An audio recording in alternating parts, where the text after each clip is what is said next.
pagi. Waalaikumsalam, selamat pagi. Perkenalkan, saya Farad Azwar yang berdinas pada pagi hari ini dari jam 8 sampai jam 12 nanti. Kalau boleh tahu dengan Bapak siapa ya? Dengan Bapak Yogi, Oh, Bapak Yogi. Baik, umurnya berapa Bapak? 35. 35 tahun. Oke, untuk Bapak Yogi, sesuai dengan kontrak kita sebelumnya, pada hari ini kita akan melakukan pemeriksaan fisik muskuloskeletal ya Pak ya, di mana itu memeriksa sendi dan otot Bapak. Nah, tujuannya untuk mengetahui apakah ada gangguan ataupun kelainan pada sendi dan otot Bapak. Nah, mungkin untuk tindakannya lebih kurang 15 menit ya Pak ya, dan di ruang ini saja. Apakah Bapak bersedia? Bersedia. Baik, bersedia ya Pak ya. Baik, kalau gitu mohon kerjasamanya ya Pak ya. Oh. Baik, nah sebelum kita melakukan tindakan, kita melakukan anamnesa terlebih dulu, memberikan beberapa pertanyaan kepada pasien. Baik Bapak, sebelum tindakan, saya ingin bertanya terlebih dahulu, apakah Bapak pernah mengalami nyeri di sendi atau otot Bapak? Tidak. Tidak pernah ya Pak ya? Oke. Nah, apabila pasien pernah mengalami nyeri, maka bisa gunakan skala PQRST, di mana kita menentukan di mana nyerinya, kapan nyerinya, dan durasi nyerinya. Nah, selanjutnya kita bisa melakukan pengkajian deformitas. Deformitas ini kita mengetahui cara berjalan pasien ataupun bentuk tubuh dari pasien. Apakah cebol, pendek, miring. Dan sedangkan untuk berjalan pasien apakah kita lihat tegak lurus, miring, ataupun ada kelainan ketika pasien berjalan. Dan bisa juga kita melihat apakah pasien itu mengalami analgetic gait ataupun steped gait, dan terakhir itu Trendelenburg gait. Nah, selanjutnya bisa kita nilai disfungsi otot dari pasien. Apakah pasien mengalami disfungsi otot, apakah mengalami cacat, kaku, ataupun ada gerakan tubuh yang tidak normal seperti itu. Dan yang terakhir yaitu kita jangan lupa kita kaji juga riwayat penyakit keluarga dari pasien. Baik Bapak, tadi Bapak tidak mengatakan tidak mengalami nyeri ya Pak ya di otot sendi. Apakah keluarga Bapak ada yang pernah mengalami cedera otot sendi atau memiliki kelainan gitu Pak ketika lahir? Tidak ada ya Pak ya. Baik. Nah, selanjutnya anamnesa sudah dilakukan kepada pasien. Selanjutnya kita masuk ke pemeriksaan umum pada sistem muskuloskeletal. Baik Bapak, sebelum kita melakukan tindakan, kita mengecek TTV terlebih dahulu, yaitu pernapasan pasien, tekanan darah pasien, suhu pasien, dan juga nadi dari pasien. Nah, selanjutnya bisa kita mengecek cara berjalan dari pasien. Di mana di sini kita lihat apakah pasien itu mengalami analgetic gait ataupun steped gait ataupun Trendelenburg gait. Dan juga jangan lupa kita juga melihat bentuk tubuh pasien, apakah dia datang dengan keadaan miring, cebol, pendek, ataupun dia diantar atau dibawa oleh keluarganya seperti itu dalam keadaan pincang. Nah, selanjutnya tindakan selanjutnya bisa kita lakukan yaitu pemeriksaan tonus otot pada pasien. Nah, di mana tujuannya di sini kita melihat kemampuan pasien untuk menahan tekanan yang diberikan oleh pemeriksa. Yaitu di sini ada beberapa skala, yaitu skala 5 hingga skala 0. Baik Bapak, Bapak bisa luruskan tangannya Bapak. Baik, di sini pemeriksa memberikan tekanan kepada pasien untuk mengetahui apakah pasien bisa menahan tekanan yang diberikan atau tidak. Bertahan ya Pak ya. Nah, baik, di sini pasien bisa menahan tekanan yang diberikan oleh pemeriksa. Artinya kita beri skor skala itu 5 karena pasien mampu mengangkat tangan dan menahan tahanan. Apabila pasien hanya mampu mengangkat tangan, namun ketika diberi tahanan oleh pemeriksa, pasien tangan itu turun jatuh ke bawah, artinya kita beri skor 4. Nah, apabila pasien mampu mengangkat tangan, namun ketika kita beri tahanan, tangan pasien langsung jatuh, artinya kita beri skor 3, dan skor 2 apabila pasien tidak mampu mengangkat tangan, tetapi pasien mampu menggerakkan tangan ke kiri dan ke kanan. Nah, itu skor 2. Untuk skor 1, apabila pasien tidak mampu mengangkat tangan, tetapi ketika kita raba tangannya, pasien ada usaha untuk menggerakkan tangannya, seperti itu. Dan skor 0 apabila pasien tidak mampu mengangkat tangan dan juga tidak mampu menggerakkan tangannya. Baik, selanjutnya kita lakukan pemeriksaan yaitu atrofi otot untuk mengetahui pergerakan otot pada lengan pasien. Baik Bapak bisa menggerakkan tangannya Bapak. Permisi ya Bapak ya. Nah, Bapak bisa teguhkan tangannya Pak. Oke, sekali lagi Bapak. Oke, nah baik, di sini terasa pergerakan otot lengan pada pasien, artinya tidak ada kelainan ataupun pembengkakan tidak normal pada tangan pasien. Baik, selanjutnya kita lakukan pemeriksaan fisik regional itu pada pasien muskuloskeletal. Nah, di sini kita lakukan inspeksi terlebih dulu pada bagian kepala dan leher dari pasien. Yaitu kita inspeksi dari bagian kiri, kanan, depan maupun belakang, apakah simetris atau tidak. Nah, selanjutnya bisa kita lakukan palpasi, yaitu meraba bagian leher pasien. Ini sih ya Bapak ya, Bapak duduk aja ya Pak. Nah, posisi tangannya itu seperti ini. Bagian jempol itu berada di tulang spinalis, sedangkan bagian jari dan jari tengah itu berada di bagian vena jugularis, dan tangan bagian lagi bagian bahu pasien. Kemudian kita lakukan penekanan atau palpasi pada bagian tulang spinalis pasien. Apakah terasa nyeri Bapak? Tidak ya Pak ya. Baik, selanjutnya bisa kita lakukan penekanan juga pada bagian vena jugularis pasien untuk melihat apakah ada pembengkakan ataupun benjolan di vena jugularis pasien. Apakah terasa nyeri Bapak? Tidak ya Pak ya. Dan kemudian kedua tangannya itu kita tarik ke bawah untuk melihat apakah pendek tiroid pasien, apakah ada pembengkakan atau benjolan di pendek tiroid dari pasien. Apakah terasa nyeri Bapak? Tidak. Nah, setelah dilakukan palpasi tadi, pasien mengatakan tidak ada terasa nyeri di bagian lehernya. Nah, selanjutnya yaitu kita suruh pasien untuk memperagakan di bagian lehernya. Baik Bapak bisa melihat ke bawah Bapak. Oke, ke atas Bapak, ke kiri, ke kanan. Miring kiri Bapak. Oke, miring kanan. Oke. Nah, setelah dilakukan tadi Pak, apakah Bapak merasakan nyeri Bapak di bagian leher Bapak? Tidak ada. Tidak ada ya Pak ya. Baik, artinya leher pasien itu dalam keadaan normal, tidak ada gangguan ataupun benjolan yang ada di leher pasien. Nah, baik. Selanjutnya setelah di bagian leher kita menuju di bagian bahu pasien. Nah, di sini kita lihat inspeksi terlebih dahulu bagian kiri bahu dan kanan apakah simetris atau tidak, ada yang miring ke kiri atau miring ke kanan begitu. Nah, di sini terlihat normal dan kemudian bisa kita lakukan palpasi kembali. Kita raba di bagian bahu pasien. Permisi ya Bapak ya, Bapak tetap relax Pak. Nah, kita raba di sini apakah ada benjolan atau ada pembengkakan pada bagian bahunya. Dan kita rasakan juga apakah ada bunyi klik, yaitu seperti bunyi patah tulang. Nah, kemudian bisa kita lanjutkan yaitu di bagian ekstremitas atas pasien, itu bagian lengan kanan pasien. Itu kita lakukan palpasi juga, yaitu permisi Bapak, lurus Pak. Oke, kita raba di bagian lengan pasien dan kita suruh pasien untuk menggerakkan tangannya. Baik, turunkan Bapak, miring kiri Bapak. Oke, kanan Bapak. Oke, apakah Bapak terasa nyeri Bapak? Tidak ada. Tidak ya Pak ya. Baik, kemudian sebelah kanannya ya Pak ya. Bapak, permisi Pak. Oke, kita raba di bagian lengan kanan pasien. Angkat Bapak. Oke, miring kiri, cukupkan. Oke, apakah Bapak merasakan nyeri Bapak? Tidak ada. Tidak ya Pak ya. Oke. Nah, pasien tidak merasakan nyeri, artinya bagian ekstremitas atas dan bahu pasien tidak ada kelainan. Seperti itu. Baik, selanjutnya kita lakukan pemeriksaan pada siku pasien. Yang pertama itu kita lakukan inspeksi terlebih dahulu, kita lihat apakah ada benjolan pembengkakan pada siku pasien. Selanjutnya bisa kita lakukan palpasi. Permisi ya Bapak ya. Kita lakukan perabaan pada siku pasien. Kita rasakan apakah ada pembengkakan atau benjolan yang tidak normal. Baik, Bapak bisa gerakkan Pak sikunya Bapak. Oke, sikunya oke. Apakah terus nyeri Pak ketika saya raba Pak? Tidak ya Pak ya. Oke, nah gerakan ini bisa juga dilakukan pada bagian sebelah kanan siku pasien. Permisi ya Bapak ya. Oke, Bapak, cukupkan Pak. Oke, cukupkan. Oke. Apakah terasa nyeri Bapak? Tidak ya Pak ya. Baik, kita lakukan palpasi tadi, pasien tidak merasakan nyeri ketika ditekan, itu diraba bagian sikunya. Nah, selanjutnya bisa kita lakukan pemeriksaan itu di bagian pergelangan tangan pasien. Kita lakukan inspeksi terlebih dahulu, kita lihat apakah ada benjolan atau pembengkakan juga pada pergelangan tangan pasien. Selanjutnya baru kita lakukan palpasi. Permisi ya Bapak ya. Kita raba bagian pergelangan tangan Bapak pasien. Baik, bisa Bapak gerakkan Bapak. Oke, ke bawah Pak. Oke. Oke. Baik. Apakah terasa nyeri Bapak? Tidak ya Pak ya. Di sini juga.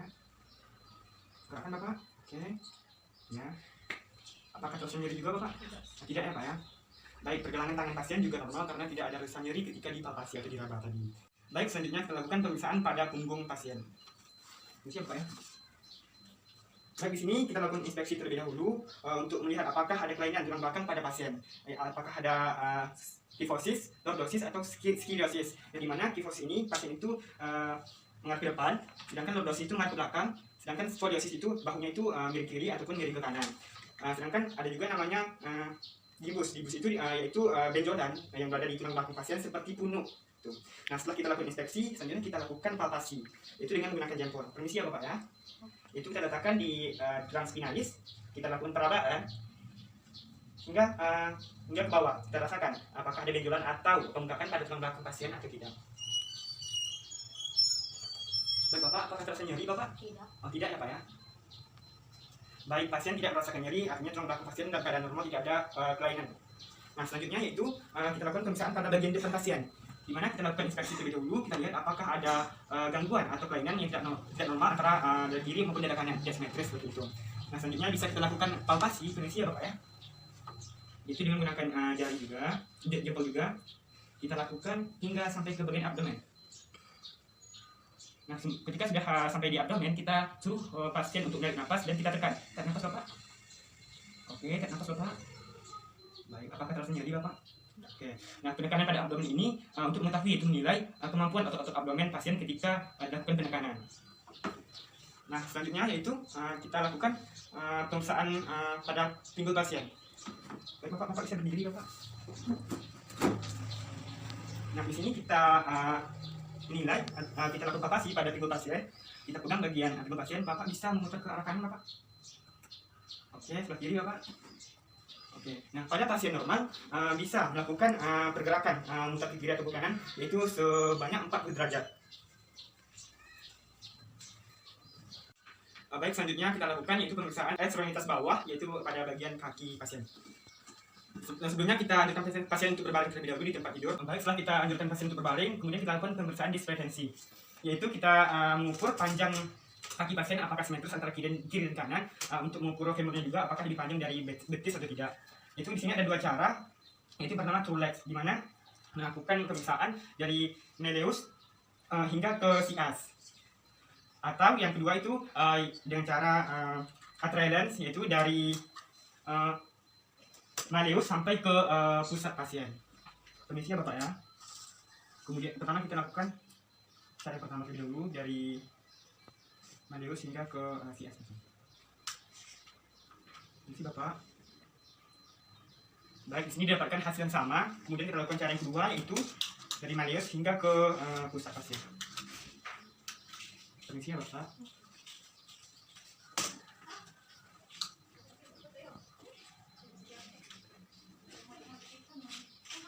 Baik, sudah didapatkan hasil yang sama. Artinya antara kaki kiri dan kaki kanan pasien tidak ada kelainan karena simetris gitu.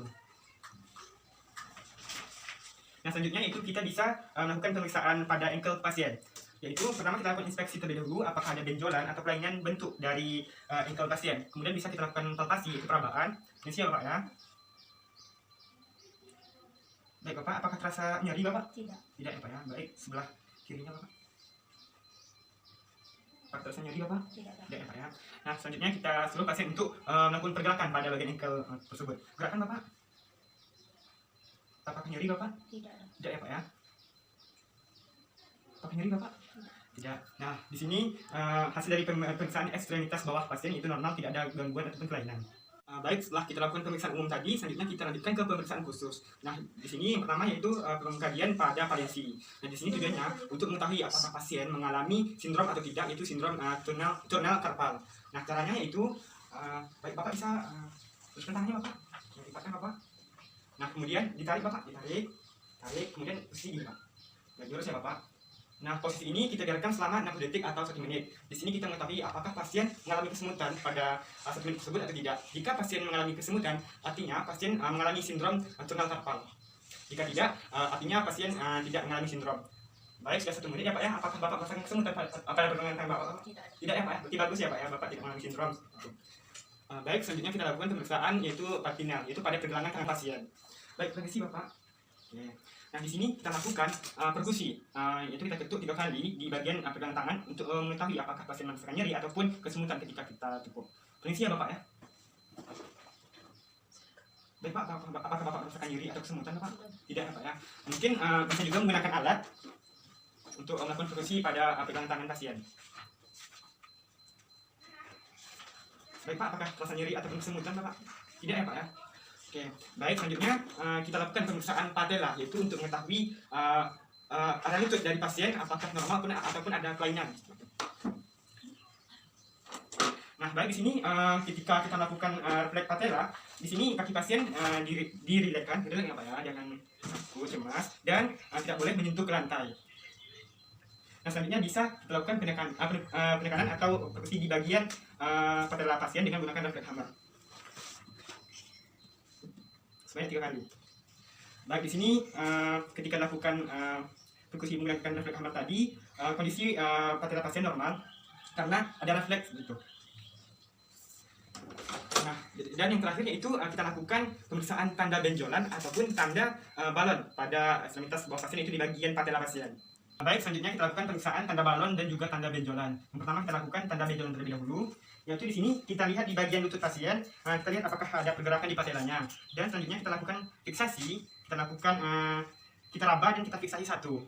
Kita raba, kita fiksasi satu. Di sini untuk melihat apakah adanya gerakan pada patella yang tidak normal seperti itu.